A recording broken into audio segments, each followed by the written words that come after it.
Hej og velkommen til denne her lille video, den første af 5 videoer i anledning af Think Twice Advices 10-års jubilæum.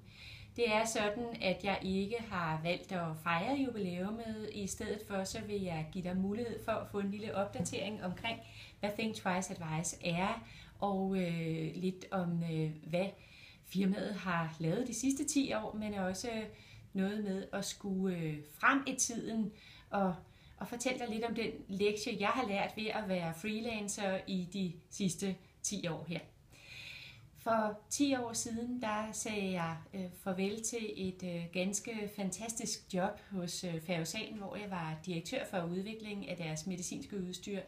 Og det kan være det interessant for andre at høre, hvilke tanker jeg egentlig gjorde mig om at bare starte min egen virksomhed. Jeg havde altså ikke hverken penge eller noget andet, der gjorde det nemmere for mig at starte end så mange andre, og jeg vil ovenikøbet skifte område i forhold til der, hvor jeg arbejdede i forvejen. Så det er det, der kan være interessant for dig eller nogen, du kender, fordi at mange sidder med den der lille iværksætter med maven. Nu kalder jeg jo mig selv iværksætter stadigvæk, selvom jeg har været det i 10 år. Og kan man overhovedet det? Det spørger jeg mig selv om en gang imellem, om jeg kan tillade mig at kalde mig iværksætter, for dybest set så burde det vel være en moden virksomhed efter de her 10 år.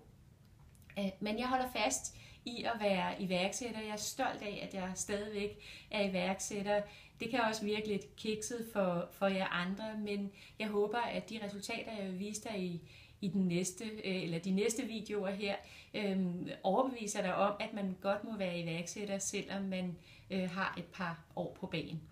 Jeg har vist et lille billede af Mattis på denne her præsentation, og jeg vil fortælle, hvorfor jeg har gjort det.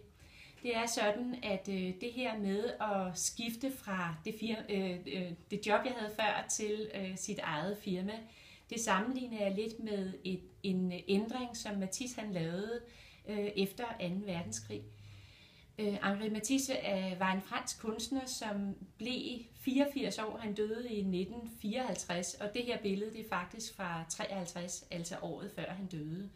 Og Matisse han var en ganske anerkendt kunstner, ret modig og meget farverig, og en man lagde mærke til på mange punkter. Men han blev alvorligt syg, og så syg, så de fleste nok havde regnet med, at han ikke ville overleve den her sygdom. Men det gjorde han alligevel. Til gengæld så havde han et problem, fordi han blev lænket til en hospitalseng først, og siden til en kørestol. Og han var faktisk en ret svækket mand i mange år. Så han var nødt til at ændre sine teknikker, for han kunne ikke lade være med at arbejde. Og han gjorde det, at han ændrede sine teknikker til nogle mere simple teknikker. Han begyndte at lave decoupage og papirklip og nogle meget mere enkle malerier og tegninger faktisk. Og det han gjorde samtidig med, at han ændrede sine teknikker, så tillod han sig selv at gøre lige præcis, hvad der passede ham. Han var en provokerende kunstner, men han ville leve mindre op til andres forventninger, for han så det faktisk, som om han havde fået sig et nyt liv efter sin dødsdom derefter 2. verdenskrig.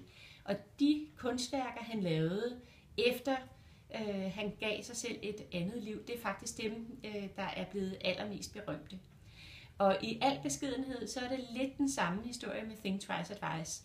Jeg gik fra at være en del af en stor, herlig organisation til at være mig selv, for at tillade mig selv at freelance, fordi at jeg er absolut en ildsjæl. Jeg ønsker at forbedre sundhedsvæsenet. Jeg ønsker også at kompensere for social ulighed i sundhed, sådan så de løsninger, vi laver, også kommer dem til gode, der har allermest brug for dem.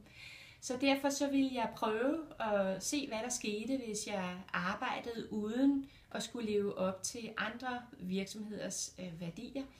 Og det var derfor, jeg startede firmaet. I den næste video vil jeg vise dig, hvad for et grundlag virksomheden startede på.